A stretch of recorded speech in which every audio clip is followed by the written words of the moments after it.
Yearning to play a few rounds of Gwent. That ought to set me straight.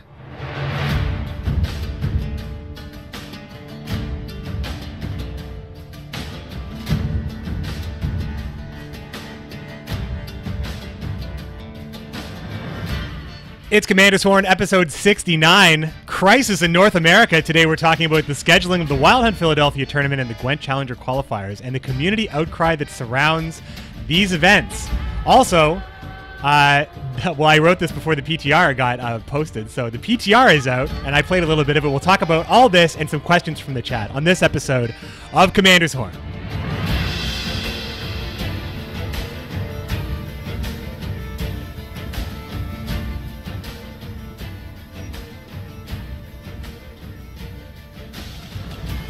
Welcome back once again to Commander's Horn, a weekly Gwent podcast. I am your host, Dane McBeard, and today I'm joined once again by the Midnight Viking himself, Sir Greyboxer. How are you, my friend? Oh man, I'm good. And hello, Skellige PTR buffs. It's a fine day in the Isles, but it's in the cold north of America. We're having some issues resolving a pretty massive schedule conflict that could have been probably completely avoided, but we'll get to that later. As for me, I've been enjoying keeping a low profile, as you know, and playing some board games quietly with friends. You guys who follow me on Twitter probably know I'm super into Dark Souls, the board game, and Game of Thrones Risk, and we've been playing a ton of it. So yeah, just keeping it chill. Yeah, so I played. I know you're talking about Game of Thrones Risk, right? But I've played the Game of Thrones board game. Is man, that is an undertaking. How do you feel about board games that take like 5-6 hours to get through? How do you feel about that? I love them because they make you ever have like your friends come over and everybody, all they want to do is just have drinks and get stupid and like basically tear up your house. Yes, I do. Those days are over as long as you've got a few nerdy friends who are cool sitting around a table playing a game about something they've watched on TV. And it makes it pretty simple to have like a party of like 8 to 10 people and keep everybody super chill and having a great time for a long time. Yeah. And I found that hosting the parties is really, really fun because you can kind of play the Game of Thrones soundtracks and like other epic video game music and stuff like that as you play, and it really sets the stage and the feeling. And by the end of the game, you get pretty pissed off at people, and it's like Monopoly, but you get to kill your friends. Yeah, I mean, quick preamble before we actually start talking about Gwent. I think my limit, if anybody knows this in the chat, I mean, I think lots of people, board games are going through like a great renaissance still to this day. And one of my, I think as far as like game length is concerned and like game involvement, one of my favorites is Lord of Waterdeep. That is, have you played that one, Greyboxer? It's a Dungeons and Dragons themed resource control type game where you move your dudes to different locations and get certain resources, but you can only move them once a turn, and the turn order changes it's like Agricola also, like that's another game kind of like that. I don't know if I've heard of it. I haven't played it though, and it is kind of hard to get the group of partying friends, hard enough to get them to play Risk. I don't know if I could get them to play D&D. Yeah. Well, it's not really D&D at all. It's a board game based in the D&D universe, but it's not, or in a D&D universe. I'm not really sure. I don't play D&D. That's the thing. I could stand to get into that. I think that's really cool. Merchant's doing a D&D series, which is pretty. It seems like they're having a great time, and of course, D&D has been popularized by like Critical Role and Harmon Quest, and like that kind of stuff has been pretty huge. But no, Lords of Waterdeep is just it's just a board game. It's like takes maybe like 2 hours, maybe less than that if you're really, really good. Really familiar with the game. I highly recommend it. But we are talking about Gwent, of course. Yeah. So this episode of Commander's Horn is live once again, keeping a good schedule of live episodes recorded on Twitch on my channel, twitch.tv/McBearded. You can find all episodes of Commander's Horn at commandershorn.com, and you could subscribe on iTunes, which is probably the preferred way of listening to the podcast. You can also find it on Stitcher and other podcasting apps. I also post it on YouTube as well, which makes it easier because we have live shows. Send us your emails at commandershornpodcast@gmail.com or tweet at us at commandershorn. This week's show is brought to you by our sponsor, Yennefer's House Cleaning Service, because there will be nothing to pick up when she's done with you.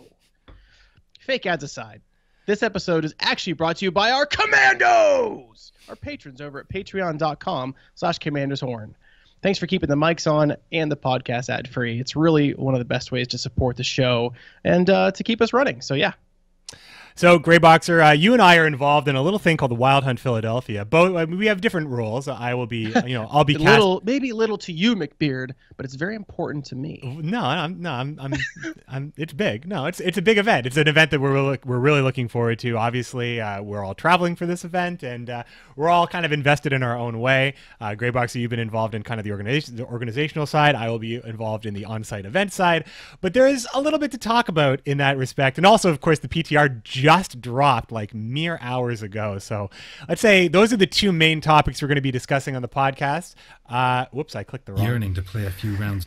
I clicked the wrong sound effect. Anyway, we will be talking about this stuff post haste right after this short musical interlude with the correct music.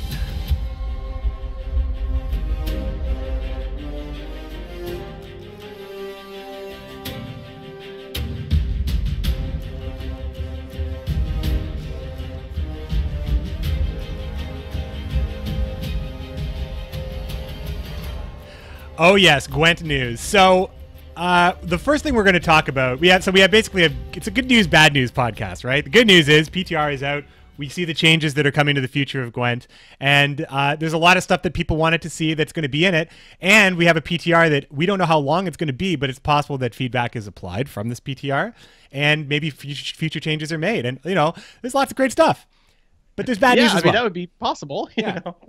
I figure if you took a look at the runtime of the PTR, it looks like they are going to give us about a week on it. So if that isn't literally intended to be able to give and get feedback, certainly one day wasn't. We know that from earlier.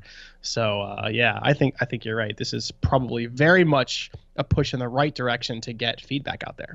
I mean, the one-day PTR, I am of the mind to believe that was more of a stress test because it was the first time that it was ever a public, actual, capital P PTR, an actual public test realm. So I think that's why that was short and why nothing seemed to come from it. And I think a lot of people like to hang on to the fact that it's like, well, one-day PTR, I didn't learn anything, and that's why things were bad. I don't really think it was like that at all. But I mean, now they know it works, and now it's clearly working again. I didn't have any connection issues when I was playing today. My opponent briefly lost connection, but that happens on live too. So I don't really think there's much to worry about there, and we have time this time. But we'll talk about that after. The first thing we're going to talk about is a pretty hot news item from yesterday. A news item that left me feeling a little, what's the word I'm looking for? Full of glumness. I don't know. For some reason that word was stuck in my head. But I was a little bummed out yesterday as this news, because I am full transparency about this news item. This sucks. So this is about the Wild Hunt Philadelphia and Gwent Challenger qualifiers. So this news item sucks for me to cover. I don't really want to talk about it, but we should talk about it. It sucks because I'm involved in the tournament. And many of my friends are too, but I'm also involved in Gwent Masters, and I have friends over there as well. So it sucks to have to talk about this because I have friends on both sides of this issue. And like I said in the past, I'm a dirty hippie. I just want everybody to get along all the time. And this news this has ended up being a really volatile piece of news. Yeah, and that was really never my intention when I talked about it, and I just wanted an answer. I saw, talking about your Reddit post. Yeah, there was a Reddit post. And I don't know if anyone's really paid attention to my social media or my posts on that Reddit thread at all, but I've tried to show the utmost respect to the developer, and I always do, and I'm always that guy. I'm always that guy that says, hey, listen, if 95% of the community is pissed off about something, I'll try to be one of the 5% of the people who's like, hey, listen, maybe this is, gonna work out, or something is going to come of this. Maybe this isn't really a problem. But from sort of, being involved in the Wild Hunt from, at least 4 weeks ago or so, which I'll be present at. It's in Philadelphia, which is it's in my state, 6 hours away or so. Mm-hmm. You'll be there casting, McBeard. I mean, it'll feature a number of really great North American players. Flake's going to be there as a host. I mean, this is going to be really great. And we've been working on this for a couple of months. There was some back and forth with CD Projekt Red. Basically trying to clarify some rules, and they did a lot of good things. And I mentioned this on Twitter. I said, thank you for waiving a couple of the rules to allow us to be able to have this and fund this event. But during all that back and forth, we obviously had told them, hey, this is the February 24th. This is when we're going to have this thing.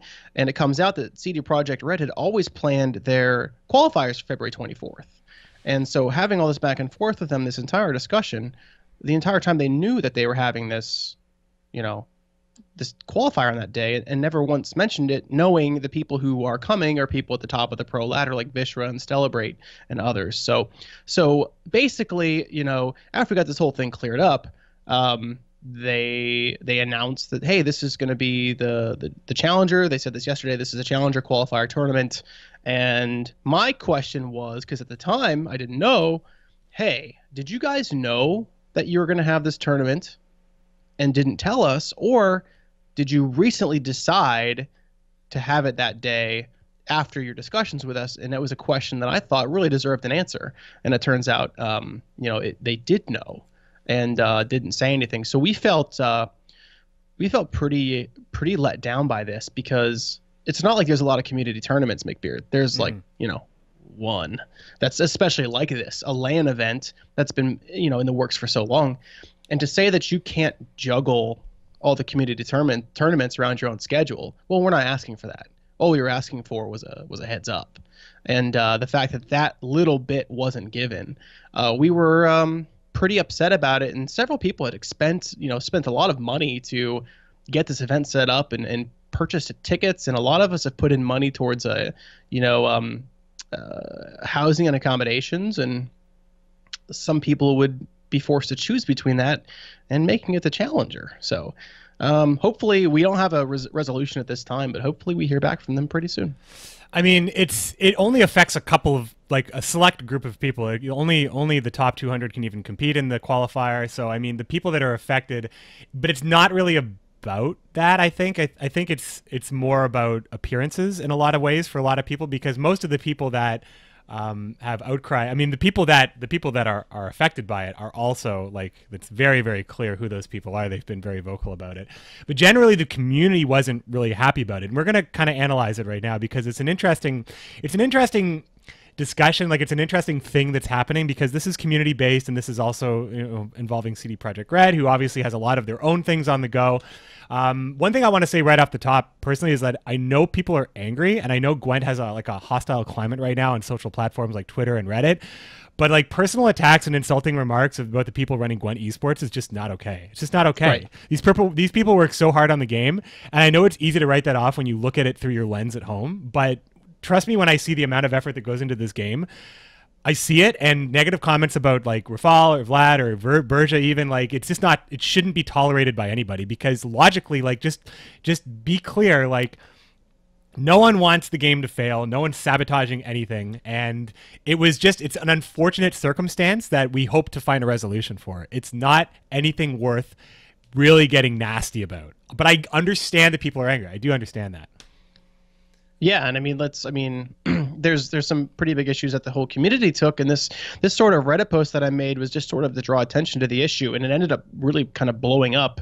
And so we're going to take a sort of measured approach to this, because in a world where I'm one of the first people to always say calm down, this really riled me up. So I really want to be able to have this discussion with you, McBeard, and to be able to have it on the podcast about like what really went down and what we're really hoping to come out of this. Yeah. Okay. So there's like three main things that we're going to cover. Obviously, there's like an extended kind of, I don't know what the word I'm looking for is. Like, there's an extended like flowchart and graph of like all the different things that people are upset about. And because, I said something about it being a hostile climate, actually Greyboxer, one of your terms, it is. Yeah, it is. It's causing people to get angrier about things, even little things. Like, you see it on Reddit, things are kind of blowing up. So one of the things is community outcry. The other one is that CD Projekt Red's knowledge of the tournament date, and then finally how the pro players are feeling about it. We'll go in reverse though. We'll start with the pro players. So one of the things is some of the players attending the North American tournament, such as Celebrate and Vishra. They booked flights and made time for the North American tournament, but we're also intending to play the qualifier tournament. They're both very good players. They're both players that have been putting in a lot of time. I mean, Celebrate's like right at the top of the ladder. Vishra's been out there before. He's actually made a qualifier for Challenger in the past. So he's top 10 right now, I think, or even better. Awesome, man. I mean, I haven't checked the leaderboard, but if that's true, that's awesome that he's there. Yeah. It's good to see Vishra kind of putting the effort, kind of recommitting to Gwent. It would be great to see him again out in an event. It'd be great to see a North American in the event as well. But so both players, they've been practicing, and many others have as well. We've seen I say this later, but I mean, we saw like Red Rame had some stuff to say about it as well. But now they have to make a choice. Now that they have plane tickets, they go to Philly. They miss out potentially on qualifying for the biggest Gwent tourney to date, or the biggest Gwent tourney this year, at least. I mean, it's like the big event, right? The Gwent Challenger is the main event. Obviously, ultimately getting a ticket to Masters next year, which will be the main event. But it all, you want to get into Challenger one way or another. I'm sure these guys will, if they really want to push, they'll find a way to get to an Open. It's not their only chance to do this, but you don't practice and make this time just to be told no, maybe next time. You don't get into the top 10 to be told no, maybe next time. You want to do it. You've already showing that commitment. So these people are suffering financial loss when potentially qualifying isn't even a sure thing, or they're missing out on an event at the same time. So it really kind of sucks for those guys, especially when it's clear that they have the caliber and they have the drive to get there, and there have not really been much North American, if there has been any North American representation in these tournaments since Vishra was in Challenger in May, and even that was like a totally different universe. Yeah, and that's sort of what we're starting out with, right? It was the first thing that I woke up to on Monday was like a number of our competitors for the Philly tournament were really upset that they were suddenly going to be pushed between a rock and a hard place. And I understand that suck it up, right? Like you're a pro player for a card game, just deal with it, right? You have to follow the publisher's rules or the developer's rules, and the developer schedule is more important. And that's true. That's totally true. And we have never said otherwise. We've never said our tournament should supersede your qualifiers. What we did want was something smaller than that, and that would be courtesy. And that would have been during all of these conversations that we had with certain esports individuals, that someone would have said something. And that's not much to ask for. That's common decency to say, hey, listen, we know you guys are putting a lot into this tournament, but hey, just so you know, by the way, the only people who know when this tournament is going to be is us. The only people who know when the Challenger qualifiers are going to happen are us. So therefore, we have a duty to at least let you know that, by the way, this is going to be on the same weekend as a qualifier tourney. Are you still okay with that? Or just so you know, by the way, this is going to be going down. At no point was that ever said. And so, like, while I understand that they don't have a responsibility at all to tell everybody when these tournaments are going to be happening if they want to have a community tournament. But when you undertake to engage in a conversation with someone and take an application for a community LAN tournament, which we haven't seen since Gwent Slam, the only one that's going right now, if that's what you have on your lap and you don't say that, then what are you there for? Like, what are you trying to accomplish by, not letting us know? And if the answer is oops, that's fine. Like, we're not asking them or we're not saying that anybody was malicious or anybody did anything on purpose. It was simply an oops. But then to kind of dig your heels in on Twitter and be, very sort of defensive about it, which I can understand because a lot of people were saying rude things, but I simply asked a question like, what happened? And so I think that, someone missed the opportunity to alert us, and, the importance of that weekend never seemed to, cross their mind. And it was, everything to us. And then, like I said, some of the tweets were kind of like, well, it's just a community tournament. But I don't think that CD Projekt Red feels that way.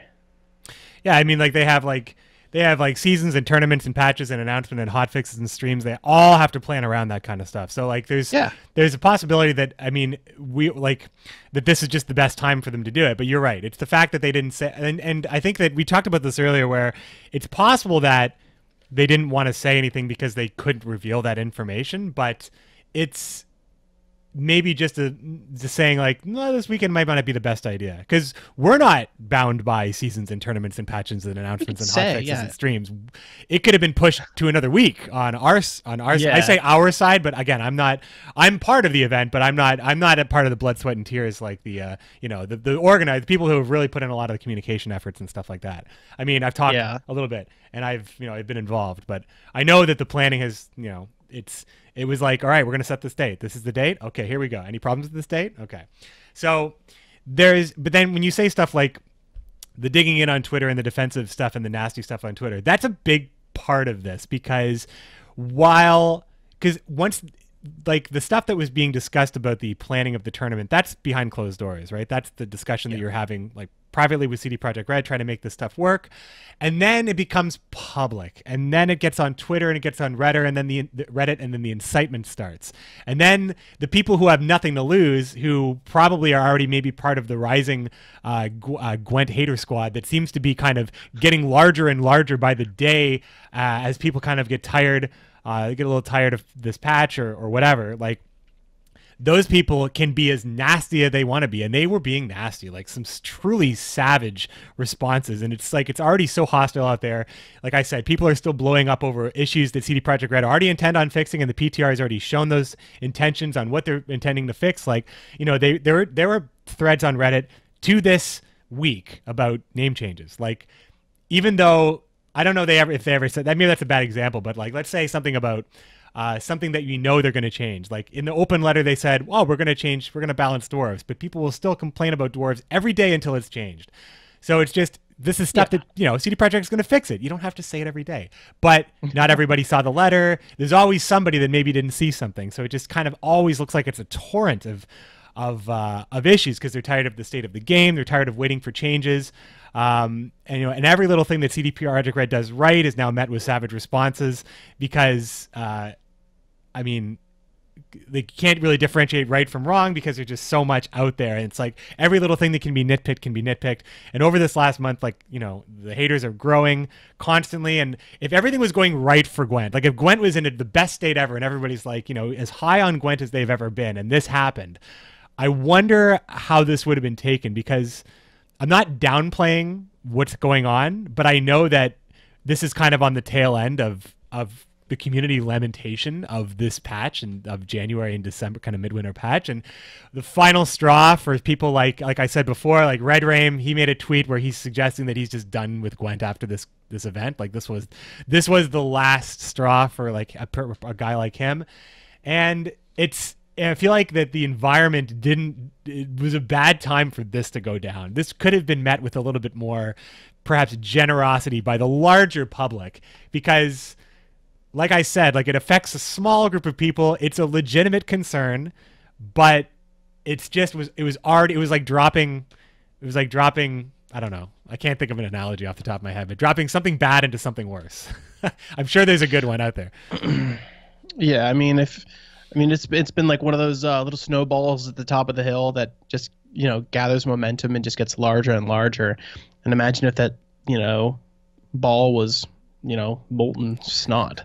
And that's kind of what's happening with the French onion soup that is the community right now, where everything is really nice and copacetic on top with that nice melty cheese. But then if you bust through that, it's all burning hot onions. Yeah. And that's what comes out when these kinds of things happen. And like, I'll reiterate like 100 times, that was never my intent. My intent was to get an answer to a question. And all these people that showed up saying things like, oh, these people can't do anything right, I can't believe it's just another problem we're having with the game, like, it's another stick on the bonfire, all this crap. Like, that was never my intention. My intention was to get an answer to something that was clearly a mistake, and I wanted them to remedy the situation, right? Because once you've acknowledged the mistake, you have two choices, right? Choice number one, fix the mistake at little to no cost to you. Move the qualifier. You knew about it, you didn't mention it. It's no big deal. Don't throw a bunch of people in the entire community, off a cliff and say, we don't really care about your 64-person tournament. Fix it. It doesn't cost you much, right? Or you can say, we don't care about your tournament. And as some people said in Reddit, kill the last bit of goodwill that people have about the game. So at this point, like once they answered that, yeah, this was a mistake, it was an oversight on our part, the choice then has to be made how to proceed.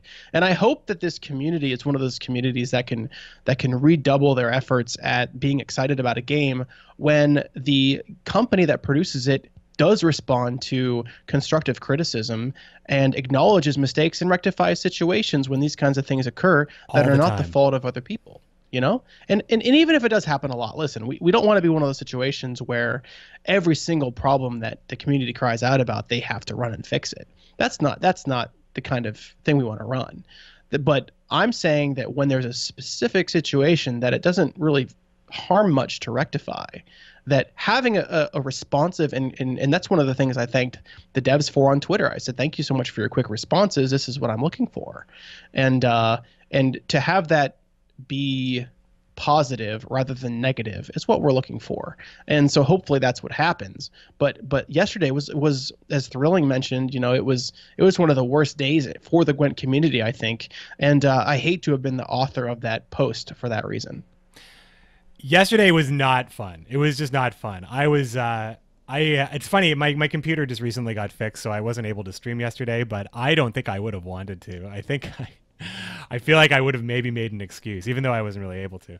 But I was so bummed out. It's just, I hate to see it. Like I said at the top, I have friends on both sides. It's really unfortunate, and hopefully, ultimately, the only thing we can hope for is a resolution. And we just want everybody to be happy and getting along. But this is a pretty big news item, and it hurt. It hurt to read it. It hurt to be kind of a part of it.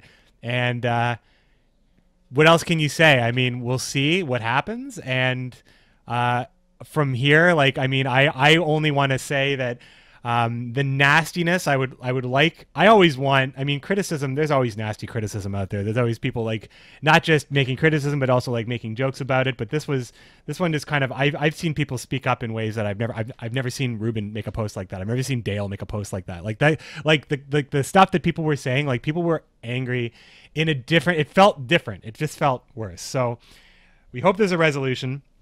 And I just hope that, people can just take a tempered approach at it. It's a lot to, it's a tall order, I think, in this situation.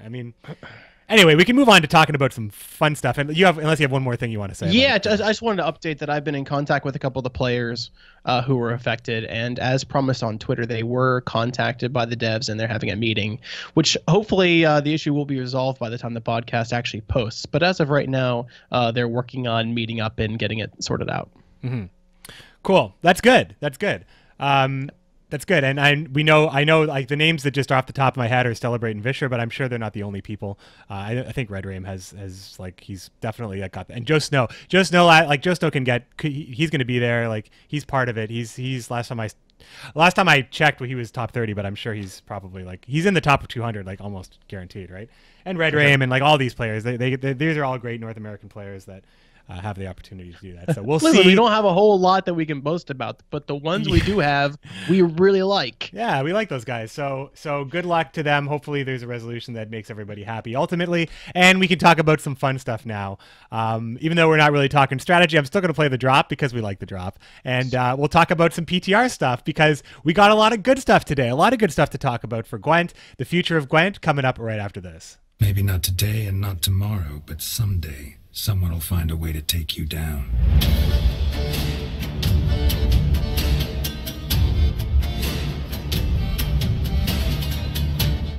PTR is live, and it's truly a PTR public test realm. We have lots to talk about. We're not going to talk about every change because there's a lot of changes, and these aren't the final changes. These are how the PTR is appearing now. So we're going to talk about some of the bigger, larger scope stuff like Skellige. Veterans specifically, that's basically a revitalizing of that archetype. Yep. But also tooltips have been updated, a lot of name changes. It's a huge amount, a massive amount, more than we got back. And silver spies have been changed drastically to the point where they basically can only trigger once, Ocvis style. Really, really interesting stuff. But so where do you want to start here, Greyboxer? We got a list here, and I also have made some notes because I played a bunch of hours today. But there's you want to highlight. We want to talk about some fun stuff and some positivity. But the first thing you have on the show note list here is the negative thing. sometimes it's what's not in the notes and not in the changes is what's really the biggest piece. And one of those cards is Enforcer in Nilfgaard.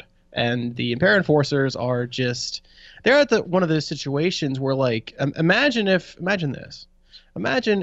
your Axemen buffed themselves by 2 whenever you place them on a board for every wounded unit on the board, right? So imagine if they did that. And then they boosted for 2 every time you subsequently wounded another unit. Would that be OP? Maybe. Yes, no, probably. It's not. No. That's just Enforcers. Oh yeah, it's just Enforcers. Yeah. You feel me? Like it's just like it's a no downside kind of card. And while I think there's a place in Gwent for no downside cards, engines are not that type of card. Engine is something that is supposed to be subject to removal, and you're supposed to try to punish someone for playing an engine because the upside of that damage is very high, but the risk is higher too because it can get removed. And right now, the way Enforcers are working is something that I think would benefit from reverting to the way it used to be. I mean, I wouldn't even be so opposed to, like, compared to the version we have now, like if they just buffed the body on it or something and they just made it like the way it used to be, protected in some other way. I don't know, like if it's so important. I think that this is a statement. Like CD Projekt Red is saying, Enforcers are not a problem. I think that's what it sounds like, because there's been 2 patches. The first patch buffed them, and this patch left them in that state. So I think they just really are fine with the Enforcers being the way they are. And I think that while Spy Nilfgaard maybe, I mean, we're coming out of a dwarf meta. Dwarves, they took a couple of hits, a lot of hits, enough that probably brings them in line a little bit. But Nilfgaard Spies are unchanged, and they've always been good. They've been good all this patch too. They're really hard to beat still. So, I mean, we'll see how that goes. But there's some stuff like there's some other big things to talk about. So we'll go down this list. We'll talk about the big points. Ciri Nova going from 25 to 22. So a lot of people, while it's easy to say that, I don't know if it's easy to say this, like it's easy to have the ideal situation where it's like, you can't Igni it now. You can't Igni it when you play it. So it's worse. It's better to play it. Like it's safer to play it if you're down by a card. Yeah. So I mean, there's that Igni, but I mean, you could also say, well, you could just Scorch it instead because it's likely going to be the highest unit on the board. But then again, Igni is, I don't know, like it feels like it could go either way. 3 points doesn't seem like that much of a nerf when you make it kind of immune to Igni. Because I know in tournaments specifically, it's all about, you saw how many people were running Igni for that brand deck and open. Like, and I talked to players about that. Like, that's just how you play it. You got to play Igni last to beat Nova. Yeah, it's about winning the flip and then having the final say and having your final say be 5 more points. And that's the benefit of Igni. That benefit's now gone. But it doesn't necessarily make, I mean, you can't say that Ciri loses 3 strength and gets better. It doesn't work that way. Ciri Nova losing 3 strength makes her more versatile because you can play her and not instantly subject yourself to an Igni if if you know that you're not going to be able to go last, you can play her really safely on any empty row and not be afraid of a huge Igni. So there's that, but I think that Scorch will be obviously a way to continue to counter her. But I think that the problem still is going to end up being that she just drops as a straight 22 silver. And isn't Olaf just a 20? Well, I mean, it's funny because or silver gold. It's interesting that argument you made because Olaf is 20, but I didn't see a lot of Olafs competitive. No, so it's not like Olaf is better because you can't be Igni'd. So I think that then again you have to play a completely different deck around Olaf. So it's not like I'm saying you it's just a pain. You can put Ciri in any deck. Yeah, I don't know. You can put Ciri in any deck. It's true. I mean, it's. I think it's this, and I said this on my stream today. This feels like a real I gotta see like how bad it is. Like to be really convinced that this isn't, because it looks like they're just trying to tune down golds a little bit. A lot of golds got hit, and Ciri Nova is still kind of the top end of the golds. But I think that it definitely remains to be seen. So we'll have to see.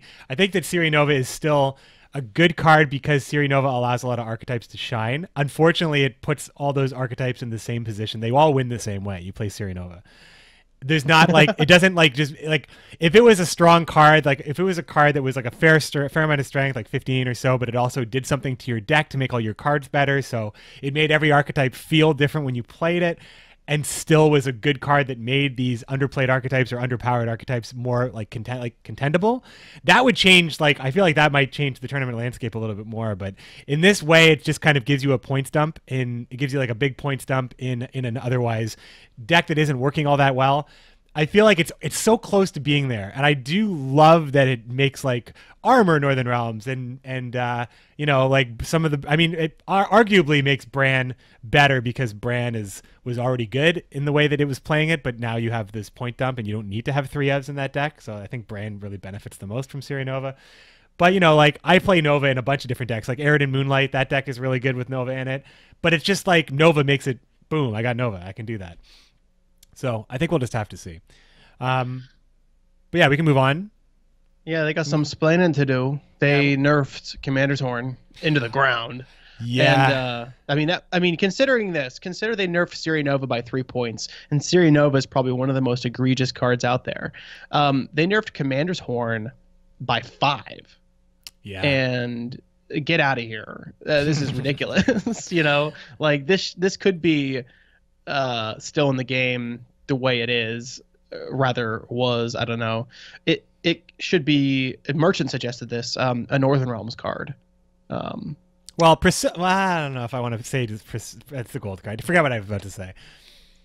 But it's so I think this nerf is to prevent some Scoia'Tael reusing it kind of bullcrap. It's also, you know, I'm sure they're trying to nerf gold strength, like you said. They'll bring the John Natalis down, commensurate with this. But you know, stacking 5 units is a test, right? Can you do it? And I think that now the payoff is only 15, even if you can do it, and it's not really worth it. And 15 out of a silver is obviously still pretty good value, but the risk that you place yourself in and subjecting a bunch of lined up units to various effects, I think doesn't make it worth it. It's basically a lacerate kind of value, which is not good.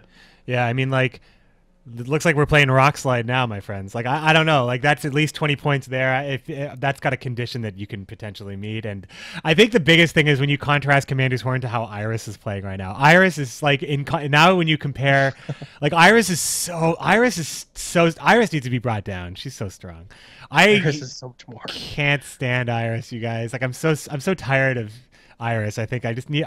If she was brought down to boost 5 units by 4, even that would be, I would probably be able to live with that. But she's still a boost by 5. So she's 25 points. Commander's Horn is 15 points in this world where they're both neutral cards, and it's not hard. Like the decks that can trigger Iris without you having any sort of interaction with it are, I mean, it's really mostly Nilfgaard because you can always stop riders, I suppose. I guess you could stop enforcers too, but it just seems like Iris and Commander's Horn on the same spectrum feels weird.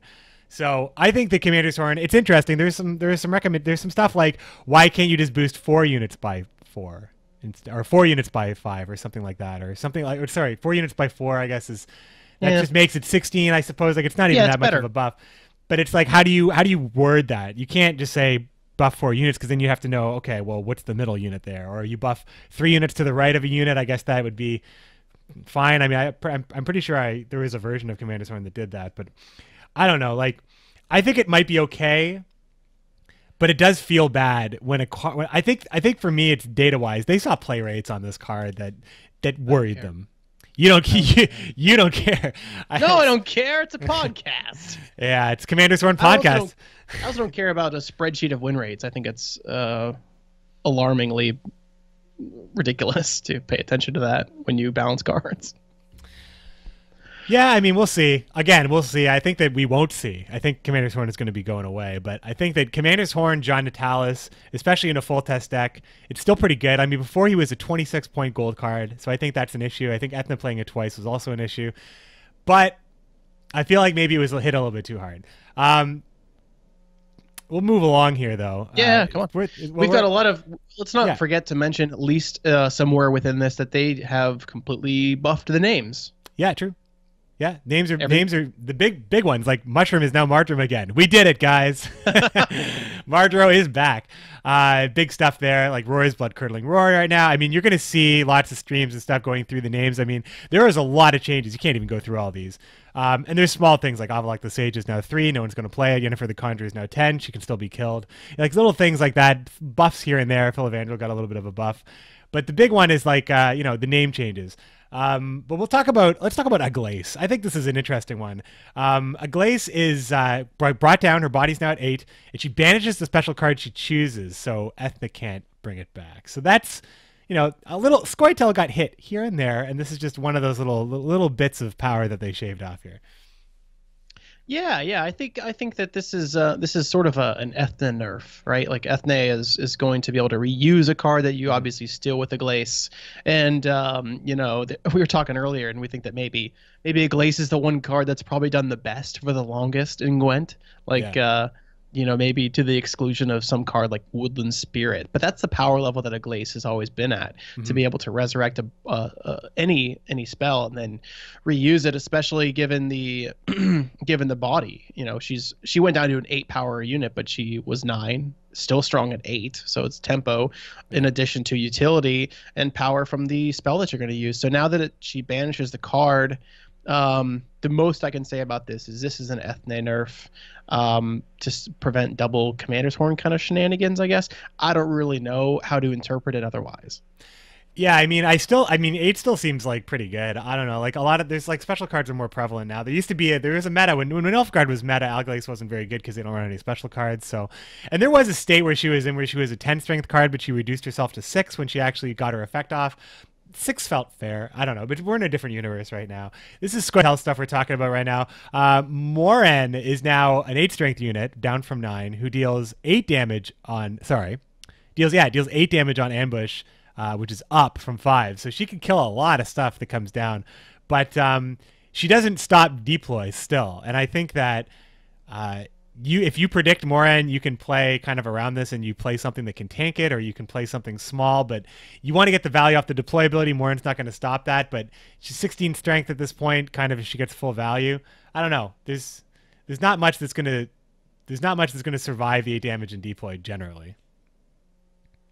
Yeah, and that's the thing, right? Like you prevent a lot of the ramp up kind of cards. Like this will instantly kill an Axeman. This will instantly kill, a number of your sort of ramp up units that you use in a long round, right? Yeah. Like a smuggler, for example, like that it wouldn't kill before. It used to deal 5 damage, now it deals 8. I mean, that prevents a ton of units. So, and before it wouldn't do that. So 8 is enough to, I think, really, 8 is enough to deal with a smuggler, isn't it? Wait, did I make a mistake though? It doesn't cut off the deploy, does it? Or it does? Was that a change? No, it's not. Okay, sorry. No, the wording on the notes maybe. I misworded the notes.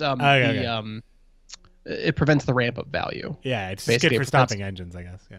Yeah, exactly. And so that's the kind of thing that's going to really help.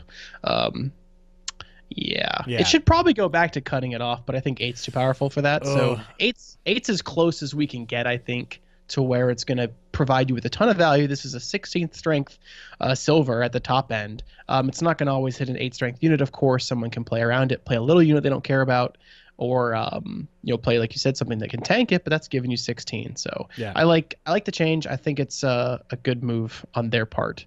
But again, it's just these kind of like little nudges with numbers, and it's, we've always liked the way Moran works. So yeah, I mean, cutting off deploy was tough. Yeah, that was oppressive. Yeah, it was really horrible. That didn't feel good. Dwarven Agitator nerfed to 1, yes. Elven Scout nerfed to 1, yes. No problems with that. I thought Agitators were going to get hit for sure.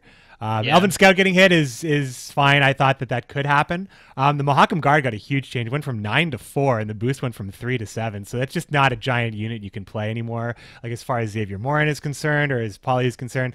Dwarven Skirmishers. Now, this is one that I called. I expected this nerf. I expected it to be nerfed in this way. I was like, I could have put money on it. Now they boost themselves by 3 instead of strengthen. What do you think about this, Greyboxer? What, the skirmishers. Yeah, like, skirmishers. Yeah, just a direct. I mean, it's like, yo, we recognize that Paulie is a problem. yeah. It's basically We that's what they're saying. recognize that being able to get these guys at like 12 base strength or 15 base strength, if you can pop them all off, is pretty darn good. So I think that the boost is really helpful. It helps with all the times you can repeatedly pick these things up and just get more disgusting value out of them. And I think there's still like 13 points with an agitator with the boost. So the 9 plus 3, right? Or yeah 9 plus 3 plus the 1 from the agitator, and not being able to reuse that strengthened dwarf with Paulie is really helpful. I think that's this is one of those changes that's just minor enough to make the card not feel so busted, even though it's still going to be good. Yeah, like the thing is, like, this Scoia'Tael got hit pretty hard, but they still have a lot of really strong plays. Like, Barkley's still strengthened, so if Barkley pulling a skirmisher still gets a 9 strength skirmisher, like in that situation. So you can still strengthen the skirmishers in that way. You just can't get them up to like ridiculous size. I mean, Dwarven Mercenary went. That kind of just got shifted a little bit. The body went up, but the boost went down. And I think like I played one game of Dwarves, and it was like a really weird game that I can't draw any conclusions from. But I still got to play Hattori into Barkley into an agitator into a skirmisher, and that still was pretty nuts. Like, it's there's still crazy plays you can get done with Hattori, and Paulie is still very strong. But like Yorveth Meditation, you can play around it now. It only duels on the same row. And because Stammelford's Tremors was also changed to not spawn the 6 strength bronze unit when you kill anything with it, the golds on Scoia'Tael were brought down, the power golds. So you can play around Yorveth. I think that the Yavin is better now because you can play Yavin onto a row with maybe an 8 on it and get that kind of perfect, 22-point Yorveth Meditation. You can do stuff like that. Yeah. Ithleen with the double Tremors isn't so insane because you don't get like the double extra 12 points on top of that. Like, that's like the maximum nerf is 12 points. The minimum nerf is 6 points. Kind of like, that's 6 points is a lot. 12 points is a lot. So hopefully that's definitely like that is tempered a little bit, because that was a crazy combination. Yorveth was pretty crazy too. You can play around it a bit. Movement might get better in that respect, but we'll have to see. But the thing is, Scoia'Tael's going to change its approach a little bit. And I think the dwarves are still very good. Hattori and Paulie still very good. Yorveth is probably good enough, but you can't just kind of pick and choose like the 2 biggest units and just have at it. So it's interesting. Like, it's interesting overall, just kind of how Scoia'Tael will be built. I think a lot of people are saying goodbye Scoia'Tael. I don't think that's the case. I think that Hattori is going to be good forever. I think Paulie is going to be good in a lot of decks. So I don't think it's goodbye for Scoia'Tael, but it might be hello for Skellige. You want to talk about some Skellige now, Greyboxer?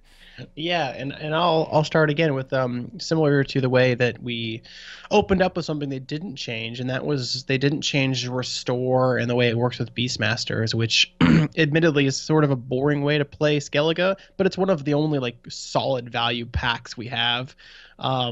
So Skellige did get some changes. We got some buffs. I'm pretty pumped about that. I mean, a couple of these changes that I really wrote notes about, don't really matter because we don't play them, like Ufhelden. Ufheden. I can't even say that name.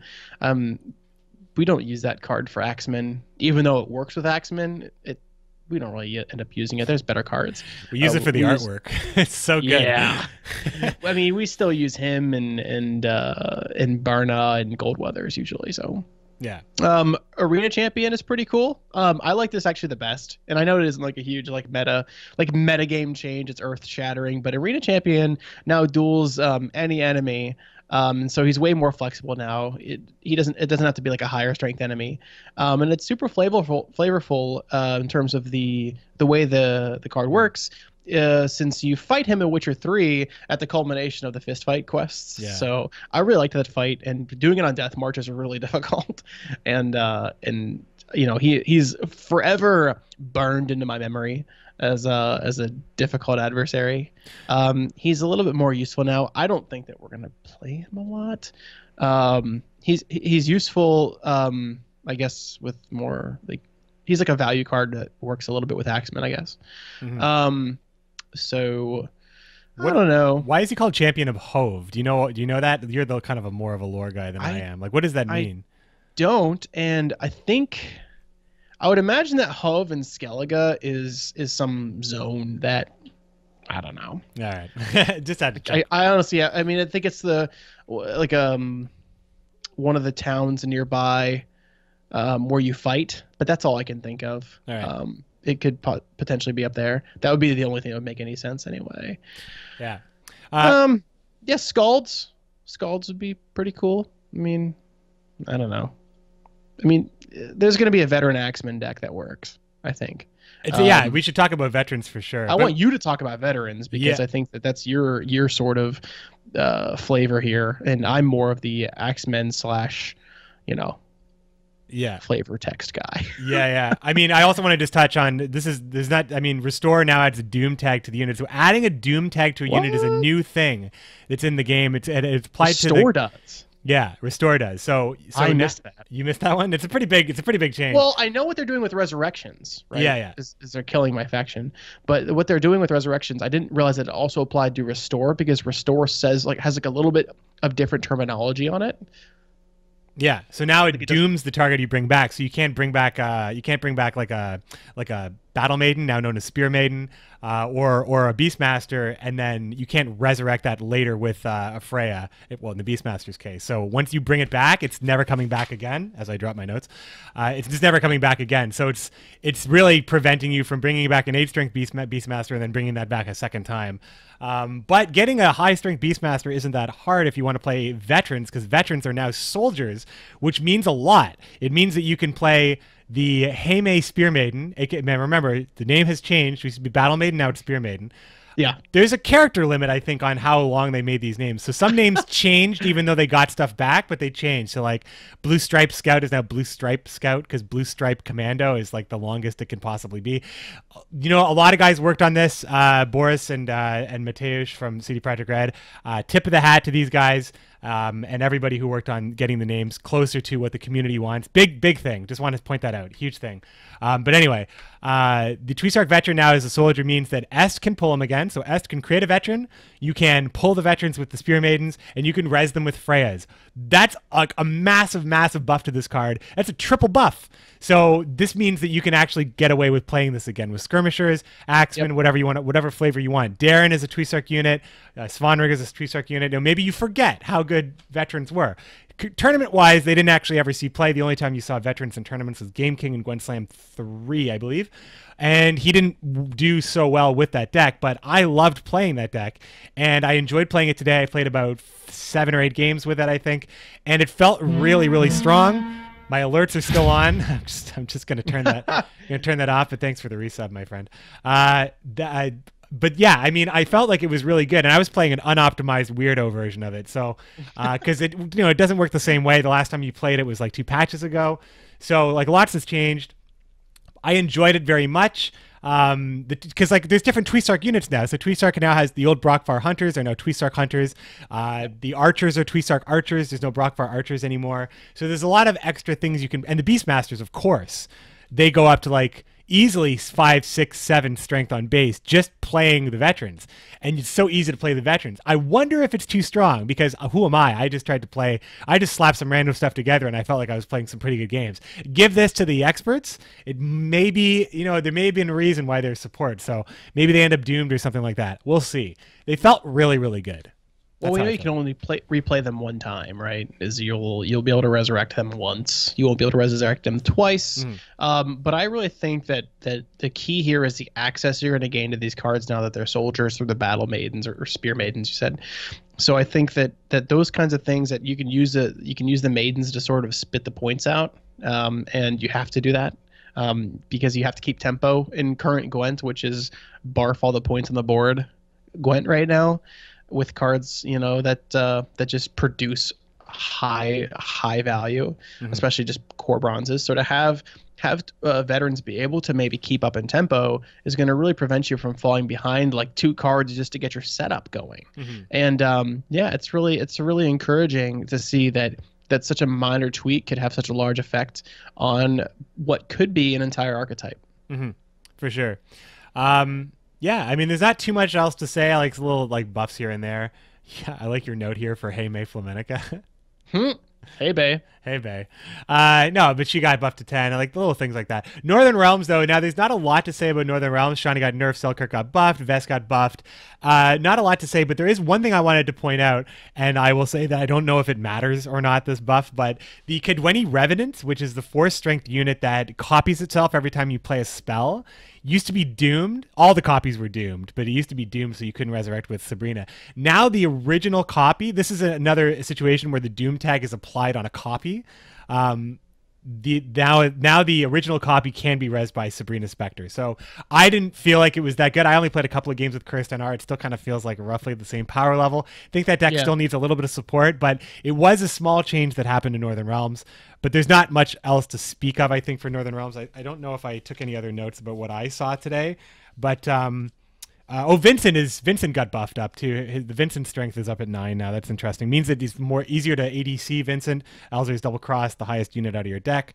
And I mean, like, that's about it. Yeah. And Vess, I think, still swaps but doesn't blacklist. I can't confirm that, but I think that she's at 12 now, so she's not gonna blacklist, I don't think. They don't want her to work like that because Mulligan's hard to think about.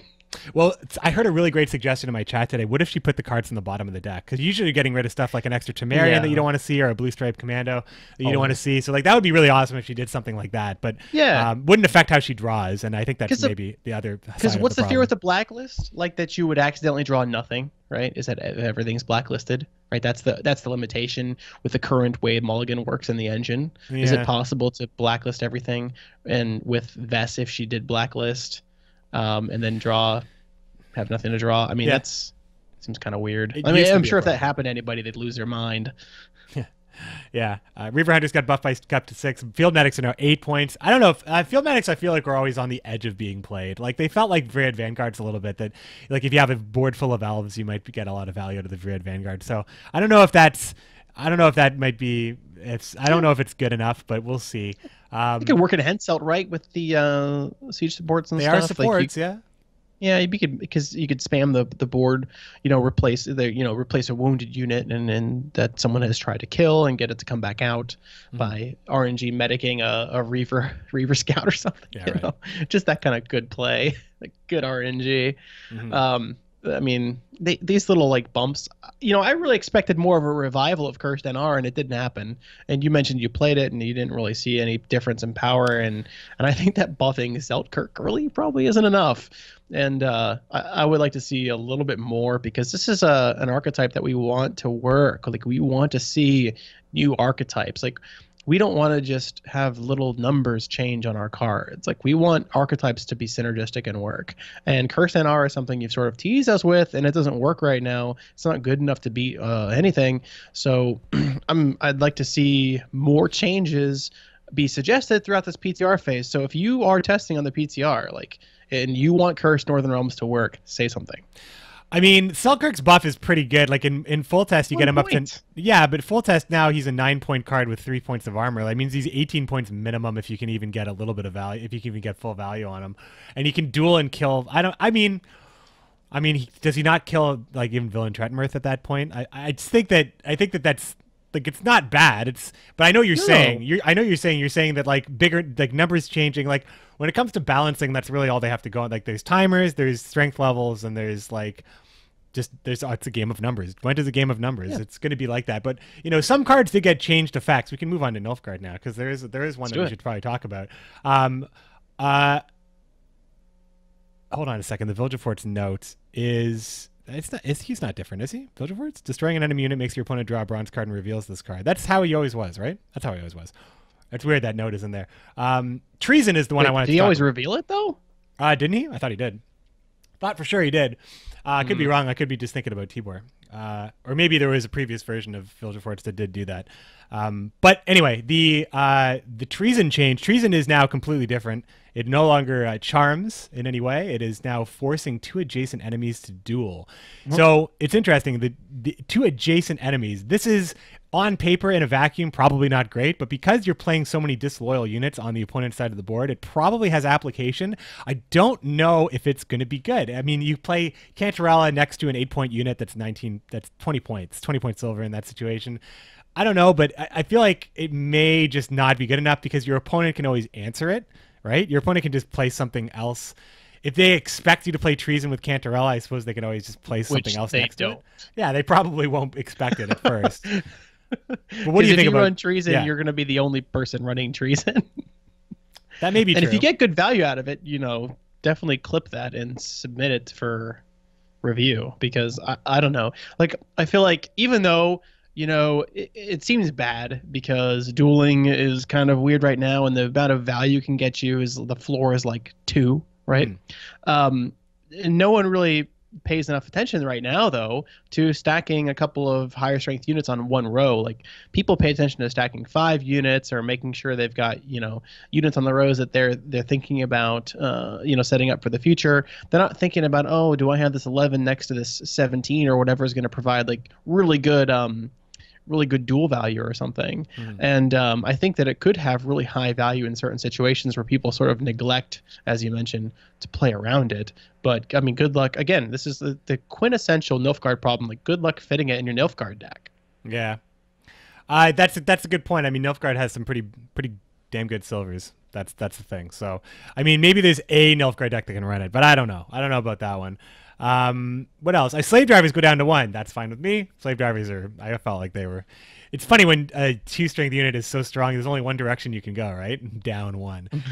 So slave drivers got hit that way. Like we said, the agitators and Elven Scouts got hit that way. Ointment is interesting. Ointment is I played slave infantry. First of all, slave infantry, the copies are now doomed. So that really hurts one of my favorite Nilfgaard decks that was playing slave infantries and sentries and double scorch, triple scorch.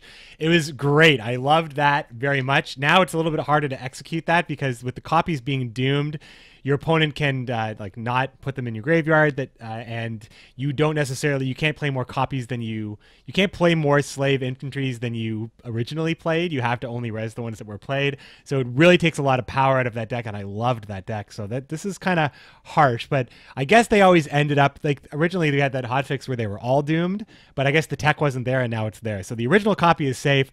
Doomed is now applied to the copies. And Ointment can be bricked because Ointment now no longer has a secondary effect. It only revives. So if you play a deck that runs Ointment for resing, maybe Viper Witchers, maybe Slave Infantry, you can now only res. You can brick it with a Novice basically in round 1. If you play Novice and you see double Ointment. So it's riskier to play. I don't think, because no one ever wanted to play the healing version. Like, that was always like, oh man, I got to play this. At least I'm not getting 0 value out of it. But like, it always felt terrible. Now it'll feel even worse to play it early. Yeah, and I think that they're leading in the right direction, which is just getting rid of this card. I think so. I think that we had, a lot of these balance changes that have occurred in Northern Realms, and now we're seeing, Resurrections adding doomed tags, and it adds doomed tag to the copy and not to the original. Like, all this stuff, like, all this is pushing me back to when they nerfed Northern Realms and removed the ability of field medics to resurrect bronze units. And what they said when they did that was, Resurrection is Skellige's archetype, and we're going to focus on Skellige as a resurrection archetype, and the other the other decks can have some graveyard play, but it's not going to be of the same type. And we're sort of seeing this homogenization of all the factions, McBeard, and it's super troubling that all the factions are starting to get resurrects, and now they're realizing that maybe that's a problem because now everybody's playing resurrects in factions that were never designed to have them, and everybody's using them all the time, and now we have to bring the power down. We're seeing it with Slizzard, we're seeing it with Ointment, and we're consequently nerfing the crap out of Skellige, the faction designed around resurrecting, in order to balance other factions. And so I think that cards like Ointment and Slizzard and those kinds of things, like, they're problematic because they're in factions that weren't originally intended to have resurrection mechanics. And I think all these little 1s and 2s here and there are not going to fix the problem that faction identity is lacking. And the way to solve it is with archetypes, not with these little point differentials. And so I have a problem with Ointment as a card. And the fact that it could brick more and maybe people won't use it as much, I think, is a good thing. And even if it is a pretty big nerf, and I'm sorry, Mogwai. Yeah, that's a safe thing to say. I think that I think for me, the big issue is they're nerfing slave infantry and ointment, but they're not nerfing enforcers. Like basically every nerf I see like this, like stuff like it's not like slave infantry was tearing the world up. Like it's not like it was like this crazy thing. It was a fun like fourth Nilfgaard deck basically. After you play Spies and Alchemy and Reveal, maybe you'd play John Calvert Slave Infantry Sentry, and it was fun and it was. I actually really enjoyed that deck. I think it's probably good enough to climb with, but now it's worse, and Spy Nilfgaard is still as strong as ever, and that's frustrating, I think, to think about. But I think that the faction identity thing, I don't disagree about faction identity being a bit more homogenized, but I also think that the statement about Skellige graveyard play stuff is from a different era of Gwent, and I think that when they power creep a lot of this stuff, like they brought the value up of so many cards, and I think they realized, hey, Resurrection's really good. If we're going to make other factions be able to compete with Resurrection, we need to give them their own Resurrection. So, I mean, I'm not saying one way or another if it's fine that more Resurrection is in the game, but what's the point of having graveyards? Maybe that's a stupid thing to say. I might just retract that, but I do think that it's more or less okay. And Ointment has a restriction, and now Ointment is definitely worse. And I think that you still play it. You have to still play it with Viper Witchers, and it's still very good. Probably like I got to see the viability of the slave infantry deck. We'll move on.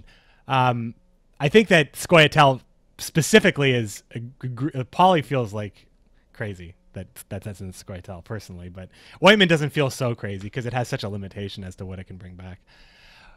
Monsters, anybody? Let's talk about monsters. The underplayed leaders like Whispering Hillock and Unseen Elder got buffs to their body. Caranthir is a 9 now. That's fine with me. I felt like Caranthir was a little underpowered at 8. Yeah. 9 is fine. I mean, I don't know if it's like really, really good, but it's definitely worthwhile because I think Caranthir just was underpowered. Karen got a nerf to the body, but a buff in the consume. Now it can consume 7 or less, so it can take some engine units out potentially. If those things, like it can always kill enforcers, but it can kill stuff like, I don't know, like Kidwini Siege support, Alba Armor Cavalry, Hawker Smugglers if they haven't procced yet. Although I think would they proc before they consume? I have to check that. But K-Ran's just a little bit better in a way, a point better, but better in removal. In silvers, here's a big one. Monster's Nest doesn't boost anymore. This feels like a big nerf. I feel like it's not like a couple points. It's like 3 points. It's a lot. Yeah. It's as big of a nerf as Syria Nova got. Yeah. And it's probably, again, due to inclusion rates. Inclusion rates appear, it's 98.1% included on monsters decks. Well, we better take the power down. I mean, that is the end of the analysis. Yeah. And that's a problem. Because it's really good though, right? It's a really good card. And we always talk about the fact that the power of a card isn't always the numbers it puts on the board, but the ability it gives you to adapt to any given board state or scenario. So something like a Monster's Nest can give you almost a limitless toolbox of cards as a Monsters player to make use of and get a little bit of tempo on top of it. So they've removed the tempo portion of it. You're basically using a silver that gets you any bronze you want. And I don't know. It's is it needed? I think it's, again, like McBeard, I have a slight concern, and I'll get into it a little bit later once we wrap up, about cards like this that we know are just nerfed because they're auto includes. And while I don't like the idea of a card that is an auto include and therefore there's only 5 silver choices because you have to have 1, when a metagame settles, that's what happens, and that's sort of normal. And so to constantly just be taking down the cards that people like the most, that have the most utility, in order to drop playwrights to raise playwrights of other cards like Nithril or something, you know what I mean? Like, it's not, obviously not in this specific case are you going to drop Monster's Nest for Nithril because it's different decks, but like those kinds of changes to me are so difficult to support unless something is busted and needs nerfed. I mean, yeah, playwrights for sure. I mean, it was a huge Monster Silver. It was often 20 points, and I think that when you look at Commander's Horn nerf, I guess that's kind of the direction. Like, ooh, we don't want cards to be that strong. I mean, it was 20 points if you ran Manticore. But I mean, not every Monsters deck was running Manticore, but Monster Nest didn't go anywhere. And I think, yeah, this has got to be a play rates thing because Monster Nest was one of the best silvers. And I just want to point out, Ricky Paris in the chat said monsters need better silvers, so Monsters Nest isn't like the best silver necessarily. I mean, the nerf of the, I don't think that the card, I don't mind that the card got nerfed. I just think that taking the boost off entirely feels a little heavy-handed, but I'm sure I'm sure they talked about this. Obviously, I don't know. I won't criticize it until I see it. But again, it's probably a situation where we just won't see it, like Commander Sworn. It's just gonna be very cooled down. Last card I want to really talk about is Nithril. This is an interesting approach that they took. I thought that they were going to change Nithril to be more like Viper Witchers, like Wild Hunt units included in deck, and it can do damage in that respect. But instead, they took Nithril. They brought him down. He's now five strength unit that deals 5 damage plus the amount of Wild Hunt units you have in your hand. So you have to use him as early removal, or he gets worse and worse as time goes on. He's supposed to lead the charge. I mean, you can get, if you play a full Wild Hunt deck, it's probably not crazy to think that you could probably get, he gets pretty high up there. Let's say you have you're running like a long ship navigator warrior deck of some kind, and that's not unrealistic because that while Aridin has a lot of better archetypes, it's still, that would work potentially, where Nithril can have he could do like 9, 10, 11, 12 damage, I guess. But you also need a board that supports that amount of damage to get that value. I don't know. He's better than he was. Can we make that agreement? Is he better than he was? He's better than he was, right? Yeah, I mean, because he has upside that he didn't have before, right? Like, we always talk about that too. Like, hey, how much value can you possibly get out of a card? And the answer with Nithril is more than you could before. So he's better. But is like the number of Wild Hunt units in your hand. So, I've got Nithril in hand. I better count my Wild Hunt units and hope I can do 8 damage to kill this, Farseer. Mm-hmm. You know what I mean? Like, I'm not interested in this change. Okay, it might be better than it was before, but it doesn't really interest me. Would I include him though in a Wild Hunt deck? Possibly. Probably. I feel like a deck where you're trying to maximize Wild Hunt units. Wild Hunt itself is just not. I mean, we haven't. How do you source him? We haven't. How do you guarantee him in your hand? You need to play him early. Yeah, you can't guarantee him. Yeah, that's the thing. Mm-hmm. So if they nerf him from 6 to a 5. And while it's true that with a Wild Hunt deck, you're not going to really have the ability to ADC him, I'd rather have him be a 10 and do 1 damage plus the amount of Wild Hunts in your hand. Yeah, I mean, that would be a little bit more reliable. That's going to work the way they want him to work. Yeah. Play him early and build a Wild Hunt deck around him and have access to him if you don't draw him. Right now, it's kind of like, he's in the middle of the pack, and hopefully you find him early. That's true. I mean, there's just no real reliable way to do it. So, I mean, well, again, this is something that I have to test because I like testing Aridin decks. So, we'll see about that. Please do. Slizzard went down. There's a couple more point changes, but Slizzard going down to a 2. Slizzard was really strong, probably still is really strong. You just lose a point on a card. This is another card that just got, the play rates were so massive. And at 3, it was pretty good. Phoenix into Slizzard into Forktail was pretty good for consume. Now it's slightly worse. So I mean, I wonder if this was even when you look at Monster's Nest going down by 3 points and Slizzard only going down by 1 point. It's interesting. I think Slizzard is a really strong card, and I don't know. It's all about shaving points here and there. I think that this is probably fine. I think a lot of people agree that Slizzard is one of the best cards. Yeah, it does, like, the eating, the consuming, the consume effect for you, so there's the synergy there. It's got the deck thinning similar to the Maidens do in Skellige. That was sort of the intention there. I mischaracterized it as a Resurrect earlier in the podcast, but it does sort of feel like it has that effect where you get to play with your graveyard and use it for that purpose. It feels like a Resurrect, especially when you use it with Neckers and that kind of thing. Yeah. But it really works for those guys. I don't know. It's a 1 point change. I mean, we'll see what happens. For sure. And I mean, that's it. I mean, there's a lot of changes to the names. The names are a big change. I think a lot of that was a lot of work that was put in by the team to make sure that everybody's kind of happy with how the lore is represented. There's clearly a character limit that they want to stay under for the card. So while Margarita ONT is now Margarita of Aretusa and like things like that, and like Shoop's Bizarre Adventure or Shoop's Shoop's Bizarre Adventure, now Shoop's Day Off. That's great. I love like that. that better. I really like that name change. It's a really good one. And like some characters got last names there, like Kahir is now Kahir Diffrin. His last name is there as is Kalok's name. So it's interesting, like all the stuff that was added to the names, and that, you know, gameplay wise doesn't matter, but to a lot of people it does matter. So props once again to that change, because I think that's a big kind of thumbs up for the community. Anything else to say about the patch before we move into some questions from the chat, Greyboxer? Yeah, get your questions from chat ready if you want to ask us a question about what we think of anything we talked about tonight. We'd love to talk about it. Otherwise, if you have any other questions about anything at all, about Gwent or, you know, life in general, or Dark Souls the board game, feel free to shoot away. But I do want to sort of say something a little bit about this particular balance patch, because this one is one of the most egregious ones that I've seen about, like the 1 point changes up or down everywhere. And it looks like they're really trying to make all these cards better, but the metrics they're using to make the cards better seem like they're being, like, you know, they're all the popular cards were nerfed, all the unpopular cards were buffed. But what were they buffed by? The only thing they were buffed by was numbers. 1 point here, 1 point there.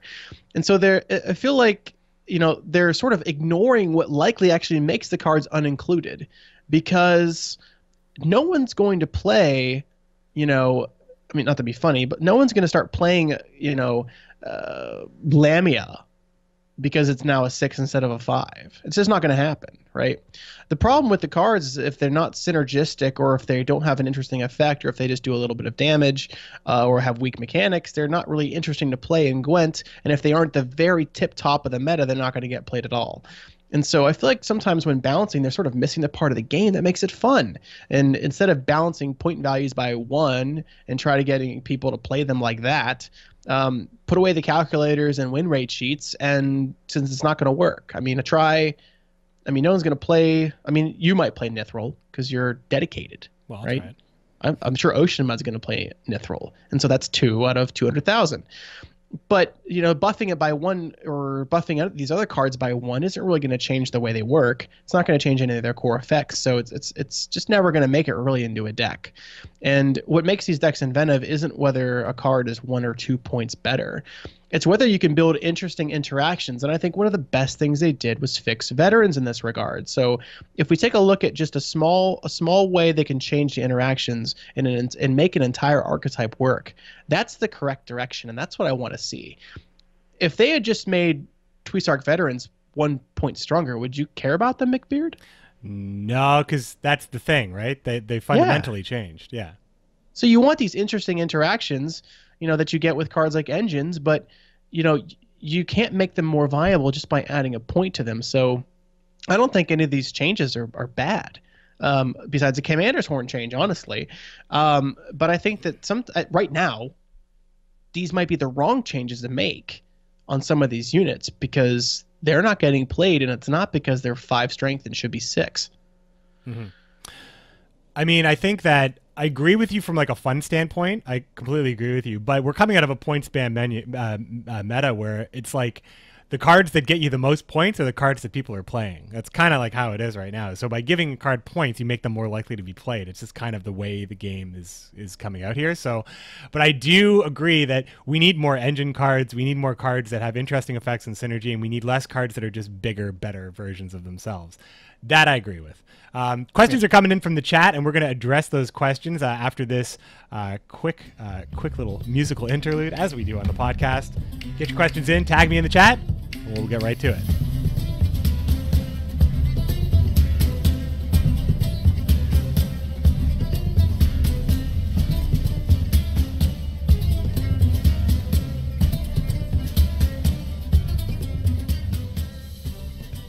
Once again, we are supported by our commandos. Our patrons at patreon.com/commandershorn. Thanks to our newest commandos, John E. and Hannah's H. Thanks so much for supporting the content, keeping the podcast ad-free. Rock Paper M has asked, would it be broken if veterans started strengthening units in graveyards again? I'll field this one. I'll say that with a triple buff to veterans, I think they need to have some limitations, and I think that they're probably going to be okay. I just think the tooltip needs to stop saying wherever they are, because it's not wherever they are. If they're in the graveyard, they're not getting buffed. Just fix the tooltip, and people won't have any problems with that. Yeah. Kilo saying, what do you guys think of CD Projekt Red releasing full archetypes instead of patches of an archetype? You feel like it's a problem that keeps reoccurring, for example, with Moonlight decks and Cursed NR. You feel like the archetypes are being released in an incomplete state? I mean, if we're saying that the core set is complete, if that's how we feel about, the Midwinter patch dropping that many cards, then it does feel incomplete. And I think that, but these are new archetypes, they need to be tuned maybe. I don't know how you feel about that, Greyboxer. No, I think it's fine. I think that the core sets they talk about, I think, are the common cards, like your basic Gwent cards that we've had forever. Mm-hmm. They will continue to flesh out current archetypes, and we know that they will. So I would expect more cards for that kind of archetype in the future. And we've seen them flesh out archetypes before and create new archetypes. So let's hope that they keep doing that with Cursed specifically. Like I really, really want to play Cursed NR. It's kind of like my dark horse of favorite Gwent decks that can't come to pass just yet. Yeah. I mean, I just need to make an example of comparing it to Hearthstone. Like how many patches and expansions was Discard Warlock ever viable to be played? Like they kept getting cards, but you'd never play those cards. Like Discard was never really good until it finally got more and more support, and it was actually like you had a playable archetype you could build around, but it was always like, oh, maybe next patch they'll add more cards, and it just, eventually cards were coming out of rotation before they could even get a full deck together. So I mean, it's not like Gwent's the only game that does that. So it's just like maybe a tempered approach to this kind of stuff. One of my favorite terms. I think that Cursed NR might have just been like, well, we'll try this. Like, we don't want Revenants to be too crazy, and we don't want, I mean, Revenants, I think, are the only ones that have the potential to get out of control because they're the snowbally engine that they have. So I just think that it's not uncommon to see that in a card game. Lerman CT, do you think CDPR should explain each change to every individual card? I don't think they should do that. I don't think that they need to do that. It would be nice, but I think that that's a hefty undertaking when they are, they're probably spread thin on trying to get this game to just a better state every day, working on it, making it better and better. So if they would like to highlight some changes, maybe in patch notes to say, we made this big change, like the Commander's Horn change, I would love to hear about that. And I feel like I can suspect it's play rate, but maybe just, they haven't done it yet. They haven't ever done that really. They do it in the dev streams sometimes, but as far as the patch notes and stuff that they do with, you look at maybe the way they balance around Heroes of the Storm or League of Legends or MOBAs, they usually with big changes, they explain that. The devs do that. I think it would be nice. I don't think that they should or need to do that though. Yeah, I think it would get, it would be exhausting, right? They're going to have a balance patch every month. They've said that we're going to get balance patches along with new ranked mode seasons, and that's going to be constant. And while it might be easy to say, just throw in a blurb of why you made every single change, not every single change is going to have an easy answer. Even though some of them, I think, like we always, we've been talking about all day, is that we think that a lot of these are based on play rates and power, and some of that stuff is very self-evident. And so therefore, an explanation might not always be required. I would like to see some explanations when large nerfs are made or unexpected nerfs are made, but these one or two, I would be so Resident Sleeper if they released a line about why each one of these numbers was changed with this patch. Yeah, who would read? I mean, it's just you and I are both baseball fans. When you when you want to give yourself to something that you love and you want to dig deep and nerd out and read every last stat and thing about it. Yeah, there are people out there that would read that, but the effort that it would take to do that for each and every patch, I don't know about that. Predictions about factions in some order from best to worst. This comes from Draxzu. Me personally, I think it's going to go Nilfgaard, Monsters, Skellige, Scoia'Tael, Northern Realms, I think.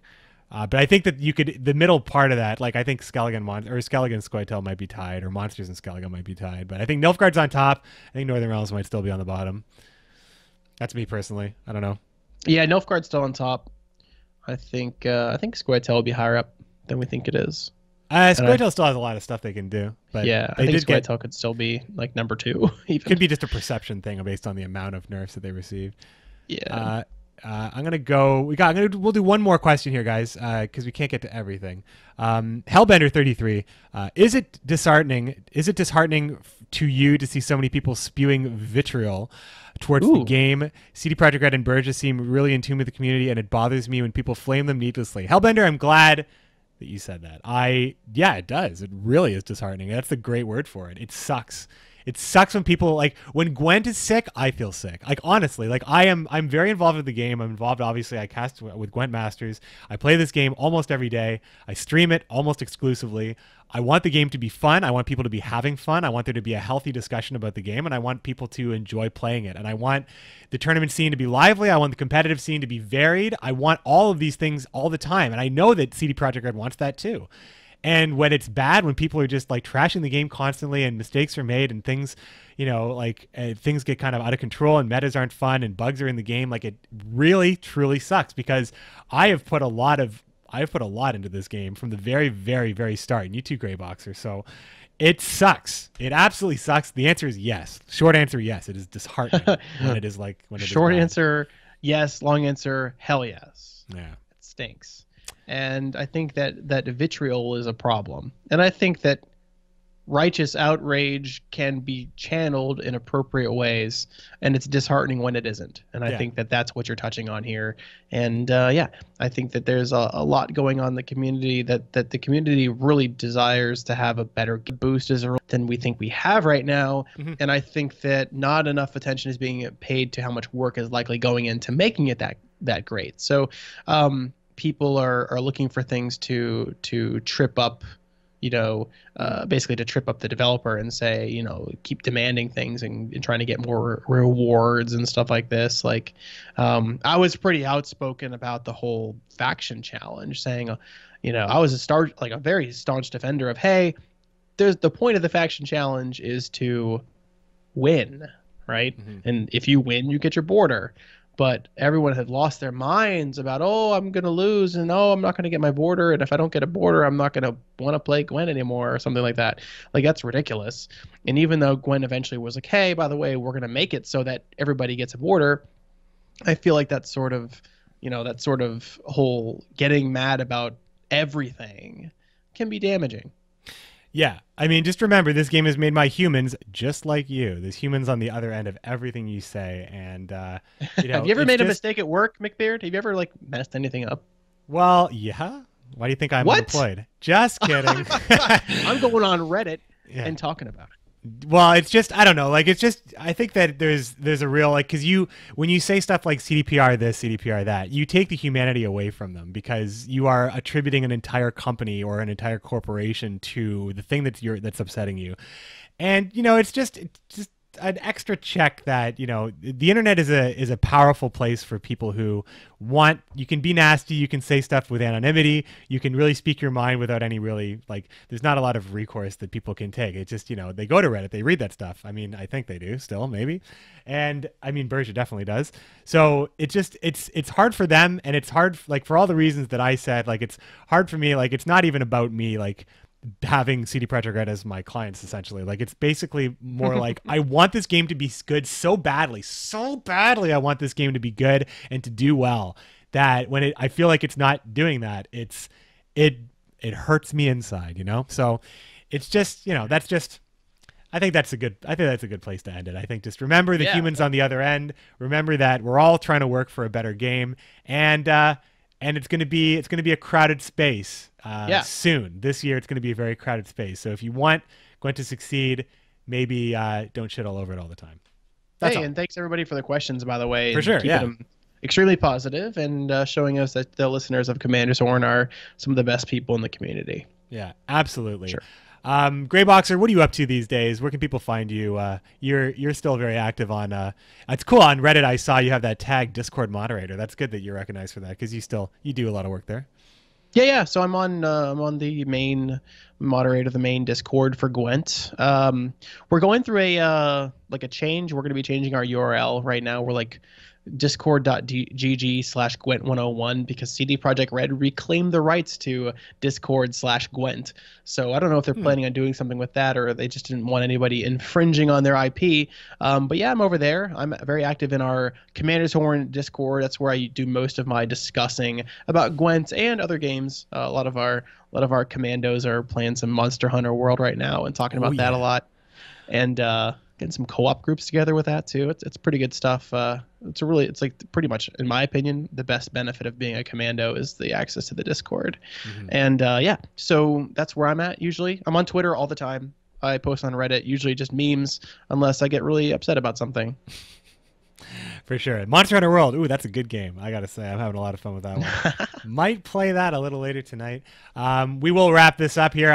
Once again, you can find us on Twitter at Commander's Horn, and you can email us at commandershorn@gmail.com. Me personally, I can be found at McBeardCH on Twitter. I am McBearded on Twitch. I got my computer back. This stream didn't crash once, so I think maybe it's fixed, knock on wood. And of course, I am now that I have my computer back, I can get back to making YouTube videos. So you can see more YouTube videos from me at McBeard on YouTube. That's I think that's going to be it, guys. Thanks so much for joining us today. Until next time. Yeah. This is McBeard. What? Did we get this wrong? I'm Ron Burgundy. Yeah. Oh man. Until next time, let's do it reverse then. Go ahead. And nailed it. We got all the way to the end of the podcast. How about we just do it the normal way? You lead that one off. All right, go for it. Until next time, this is Greyboxer. And this is McBeard. Best of luck. On the path.